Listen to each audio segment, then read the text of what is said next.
આકાશવાણી અમદાવાદ વડોદરા પ્રાદેશિક સમાચાર વિભાગ રજૂ કરે છે સાપ્તાહિક કાર્યક્રમ સમાચાર દર્પણ. આજના અંકમાં સૌરાષ્ટ્રવાસીઓ માટે આનંદના સમાચાર. રાજકોટમાં પ્રધાનમંત્રી નરેન્દ્ર મોદીના હસ્તે રાજ્યની સૌપ્રથમ એમ્સ હોસ્પિટલનું ઉદ્ઘાટન થશે.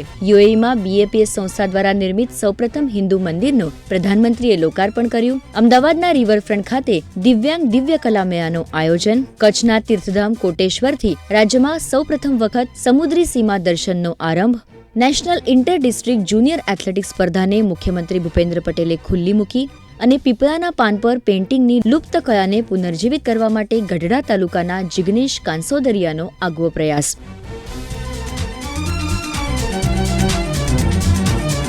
પ્રધાનમંત્રી નરેન્દ્ર મોદી આ અઠવાડિયે ગુજરાતની 2 દિવસની મુલાકાતે આવી રહ્યા છે. આ પ્રવાસ દરમિયાન તેઓ ઘણા બધા નવા વિકાસ કામોનું લોકાર્પણ કરવાના છે, જેમાંથી એક છે રાજકોટની એમ્સ હોસ્પિટલ. પ્રધાનમંત્રી આ રવિવારે 250 બેડની એમ્સ હોસ્પિટલને રાષ્ટ્રને સમર્પિત કરશે. ડોક્ટર CDS કટોચ જણાવે છે કે હોસ્પિટલમાં 70 ડોક્ટરો, 28 રેસિડેન્ટ ડોક્ટર અને 400 નર્સિંગ સ્ટાફ સહિતની ટીમ સેવા આપશે. આ હોસ્પિટલમાં 4 operation theatre, 2 ICU, 40 ICU bed અને પોસ્ટમોર્ટમ માટે 3 રૂમ પણ ઉપલબ્ધ હશે. સાથે જ ગુજરાતની પ્રથમ કોમ્પેક્ટ VDIRL લેબ તેમજ એર એમ્બ્યુલન્સ સેવાઓ માટે હેલિપેડનું નિર્માણ પણ અહીંયા કરાયું છે, જે દર્દીઓ માટે સુલભતામાં વધારો કરશે.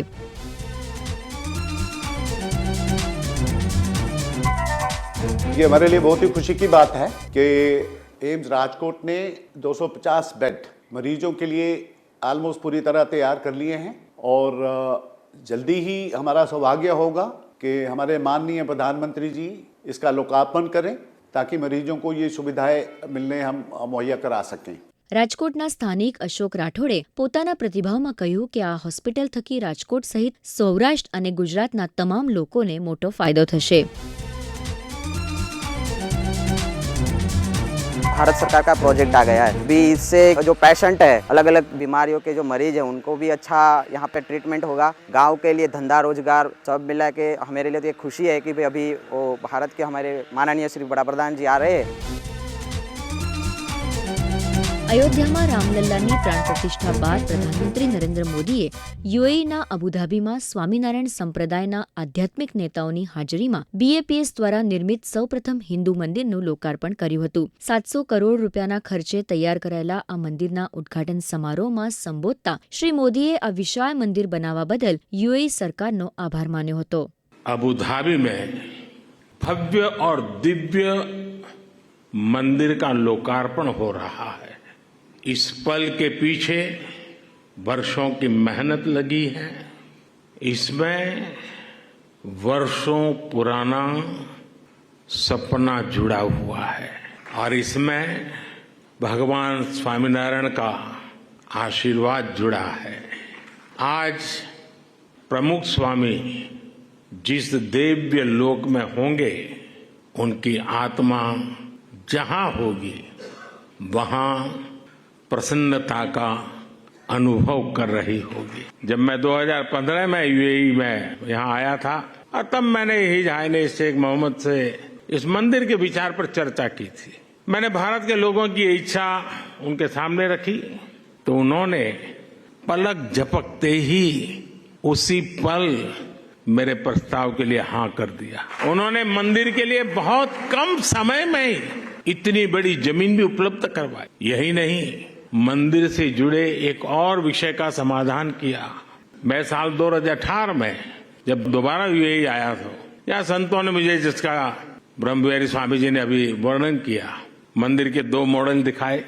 एक मॉडल भारत की प्राचीन वैदिक शैली पर आधारित भव्य मंदिर का था जो हम देख रहे हैं. दूसरा एक सामान्य सा मॉडल था जिसमें बाहर से कोई हिंदू धार्मिक चिन्ह नहीं थे.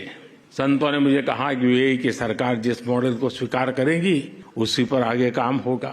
जब ये सवाल हिज हाइनेस शेख मोहम्मद के पास गया तो उनकी सोच साफ, एकदम साफ थी. उनका कहना था कि अबू धाबी में जो मंदिर बने वो अपने पूरे वैभव और गौरव के साथ बने. वे चाहते थे कि यहाँ सिर्फ मंदिर बने ही नहीं, बल्कि वो मंदिर जैसा दिखे भी.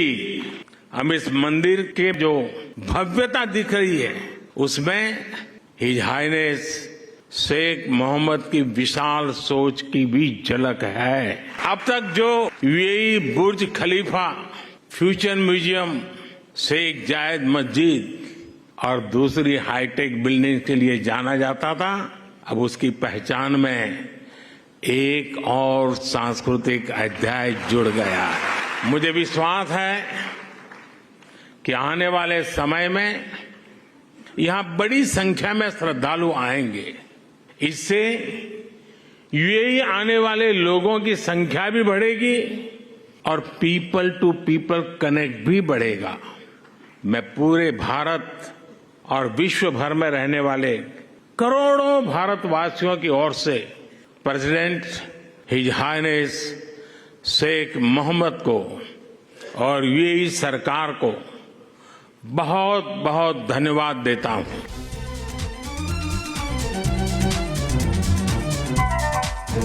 ગુજરાતના પ્રવાસન ક્ષેત્રનો નિરંતર વિકાસ થઈ રહ્યો છે. તાજેતરમાં કચ્છમાં આવેલા તીર્થધામ કોટેશ્વર નજીક લક્કીનાળા વિસ્તારથી રાજ્યમાં પ્રથમ વખત સમુદ્રી સીમા દર્શનનો આરંભ થયો છે. આ વિસ્તાર અત્યાર સુધી સામાન્ય લોકો માટે પ્રતિબંધિત હતો, પણ હવે અહીંયા પ્રવાસી જઈ શકશે અને ભારત પાકિસ્તાનની આંતરરાષ્ટ્રીય સરહદને જોડતા દરિયાઈ વિસ્તારમાં બોટ રાઇડનો પણ લાભ મેળવી શકશે. પ્રવાસન મંત્રી મુળુભાઈ બેરાએ વર્ચ્યુઅલ માધ્યમથી આ પહેલનો શુભારંભ કરાવ્યો હતો.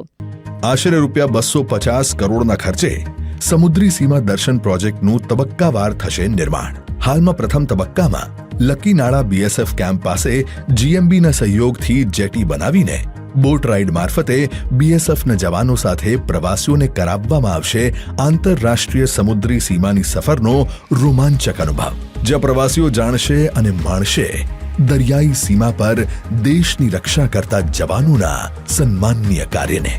આ સફર દરમિયાન નજીકમાં આવેલ પડાલા ટાપુ અને લકી ટાપુના નિર્જન વિસ્તારમાં પ્રવાસીઓને જોવા મળશે મેંગ્રોવ ટુરિઝમ અને ઇકો ટુરિઝમ. તો દરિયાઈ જૈવ વિવિધતાને જોતા જોતા બોટ રાઇડમાં મળશે એડવેન્ચર સફર માણવાનો અનોખો લાભો, જેના થકી સ્થાનિકોને મળશે રોજગાર અને પર્યટન ઉદ્યોગ બનશે પ્રગતિવાન.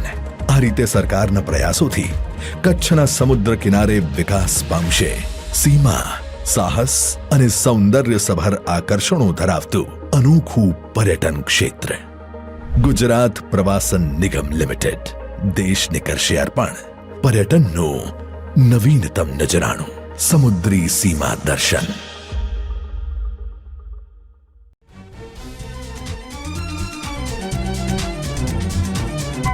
અમદાવાદના રિવરફ્રન્ટ ખાતે દિવ્યાંગ હસ્તકલા કારીગરો દ્વારા નિર્મિત ચીજ વસ્તુઓના દિવ્યાંગ દિવ્ય કલા મેળાને રાજ્યપાલ આચાર્ય દેવવ્રતે ખુલ્લો મૂક્યો હતો. આ મેળા વિશે વધુ માહિતી આપે છે નેશનલ દિવ્યાંગજન फाइनेंस एंड डेवलपमेंट कॉर्पोरेशनના सीएमडी नवीन शाह.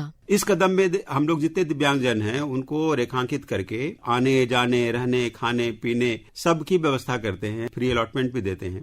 हमारी जो दिव्यांगजन हैं इनका जो क्राफ्ट है आप अगर देखेंगे तो आपको ये कहीं से नहीं लगेगा कि ये क्राफ्ट जो है किसी नॉर्मल आदमी का नहीं है. तो प्रधानमंत्री ने इनका सही नाम रखा है दिव्यांग, मतलब इसको दिव्य प्रतिभा प्राप्त है. एक अनोखा मेला है जो सिर्फ दिव्यांग लोगों के द्वारा जो चीजें बनाई गई हैं उसका प्रदर्शन है और ये 25 तारीख तक चलेगा. तो यहाँ पे आए, आपको हर तरह का आनंद यहाँ मिलेगा. जो सामान खरीदेंगे अलग, जो एक फूड कोर्ट है उसका अलग जायका का आनंद मिलेगा, एक किड जोन है अलग जगह का आनंद मिलेगा किड के लिए, उसके बाद जो सेल्फी पॉइंट्स है उसका अलग मिलेगा, फिर हर शाम एक सांस्कृतिक कार्यक्रम होता है उसका अलग आनंद मिलेगा.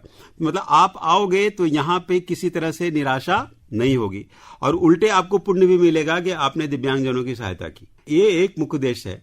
और यहाँ के व्यापारियों से भी ये अनुरोध है कि आप यहाँ पे आए, आप देखें कि कौन से प्रोडक्ट आपको पसंद आते हैं, उनके साथ एक कॉन्ट्रैक्ट कर लें, अनुबंध कर लें, ताकि वो सालों भर उसका जो प्रोडक्ट है वो बिकता रहे, उसको एक प्लेटफॉर्म मिल जाए. हाउस होल्ड से रिलेटेड जितने भी चीज हैं, मतलब कि आपके वस्त्र हो गए या आपका अपैरल्स हो गया या फिर गिफ्ट आइटम हो गए या फिर आपके आभूषण के जो आर्टिफिशियल ज्वेलरी है वो हो गया या फिर आपकी जो काठ के जो नए नए उपकरण हैं, मिट्टी के नए नए उपकरण हैं जो आपके ड्राइंग रूम को शोभा बढ़ा सकती है वो है. इसके अलावा आपके पास जो खाने पीने की चीजें हैं वो भी प्योर, जिसको कि वो दिव्यांगजन ओरिजिनल चीजों से बनाते हैं, वो भी आपको मिलेगा. तो हर तरह की चीजें जो एक रोजमर्रा की जिंदगी में काम आने वाली चीजें हैं ना, वो चीज आपको मिलेगी.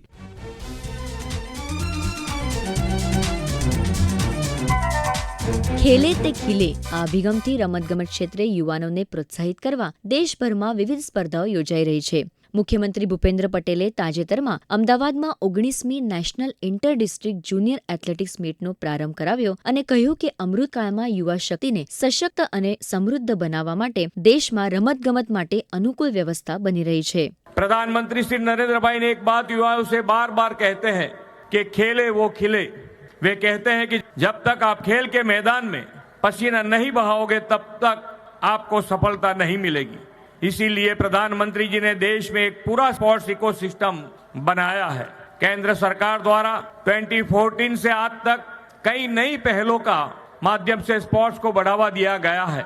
प्रत्येक एथलेटिक्स को सर्व सुविधा युक्त स्टेडियम में प्रशिक्षण मिले, इसकी व्यवस्था श्री नरेंद्र भाई मोदी जी ने की है. पिछले 10 सालों में खेल के क्षेत्र में भारत द्वारा हासिल की गई अप्रतिम उपलब्धियां उसके उदाहरण है. 2014 में एशियाई खेलों में भारत को केवल 57 मेडल मिले थे और पिछले साल 2023 में हुए एशियन गेम में भारत ने 28 गोल्ड मेडल सहित 107 मेडल जीतकर एक ऐतिहासिक सीमा चिन्ह हासिल किया है. 2014 में एशियन पैरा गेम्स में 33 मेडल मिले थे, जबकि पिछले साल हुए खेलों में भारतीय एथलीट ने 29 गोल्ड मेडल्स के साथ 111 मेडल्स के साथ ऐतिहासिक उपलब्धियां हासिल की है. हमारे युवा खेल के क्षेत्र में अपना कैरियर बना सके, इसके लिए स्पोर्ट्स के बजट में उत्तरोत्तर बढ़ोतरी की गई है. आदरणीय श्री नरेंद्र भाई ने गुजरात के मुख्यमंत्री कार्यकाल के दौरान खेल के महाकुंभ की शुरुआत की थी और प्रधानमंत्री बनने के बाद खेल महाकुंभ के स्वरूप को विस्तार देते हुए नेशनल लेवल पर खेलो इंडिया का शुरू किया गया है. खेलेगा गुजरात जीतेगा गुजरात के मंत्र के साथ 2010 में शुरू किए गए खेल महाकुंभ की उत्तरोत्तर सफलता के कारण इस वर्ष में खेल महाकुंभ 2.0 में पार्टिसिपेंट की संख्या 65 लाख तक पहुंच गई है. इसी में भी 44 लाख से अधिक खिलाड़ी अंडर 17 के ग्रुप के हैं. देश का पहला स्पोर्ट्स स्टार्टअप कॉन्क्लेव जैसा अद्भुत कार्यक्रम भी गुजरात में संपन्न हुआ है. अब प्रधानमंत्री जी के मार्गदर्शन में हम 2036 में ओलंपिक के लिए भी तैयारी कर रहे हैं. ओलंपिक के स्तर का स्पोर्ट्स इंफ्रास्ट्रक्चर तैयार करने के साथ साथ गुजरात नेशनल और इंटरनेशनल लेवल के एथलीट्स भी तैयार कर रहा है.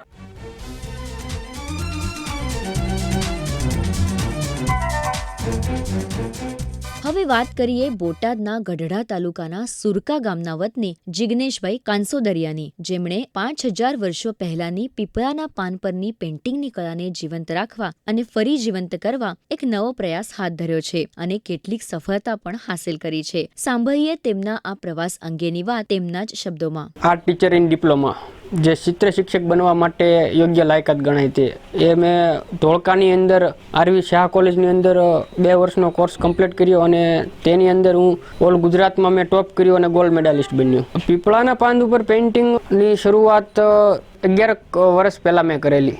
જ્યારે હું એક પ્રવાસે ગયેલો, ત્યાં મેં મ્યુઝિયમની અંદર એક પેઇન્ટિંગ જોયેલું જે પીપળાના પાન ઉપર હતું અને મને કંઈક નવીન લાગ્યું અને મને પણ એમ થયું કે કંઈક નવા માધ્યમમાં આપણે ટ્રાય કરીએ. અત્યાર સુધીમાં 500 થી 550 પેઇન્ટિંગ મેં બનાવ્યા છે, ખાસ કરીને દેવી દેવતાઓના, તેમજ અત્યારના સમય પ્રમાણે કોઈને ગિફ્ટ આપવા માટે પોર્ટ્રેટ પેઇન્ટિંગ અત્યારે બનાવું છું. વેચાણની અંદર મોસ્ટ ઓફ ઓનલાઈન ઓર્ડર મને મળતા હોય છે અને ઓનલાઈન હું સેલ કરું છું બધા પેઇન્ટિંગ. પીપળાના પાન ઉપર પેઇન્ટિંગની હિસ્ટ્રી જોવા જઈએ તો 5000 વર્ષ જૂની છે. જ્યારે કાગળની શોધ નહોતી થઈ ત્યારે મહર્ષિ વશિષ્ઠે આની શરૂઆત કરી હતી પીપળાના પાન ઉપર લખાણ અને ચિત્રકારી કરવાની. તો મારી એક એવી આશા છે કે સમય જતાં જે વિસરાઈ ગયેલી જે જૂની આપણી કળા છે, જે એકદમ જેનો અંત થઈ ગયેલો છે, એને પુનઃજીવિત કરવા અને લોકો સુધી પહોંચે.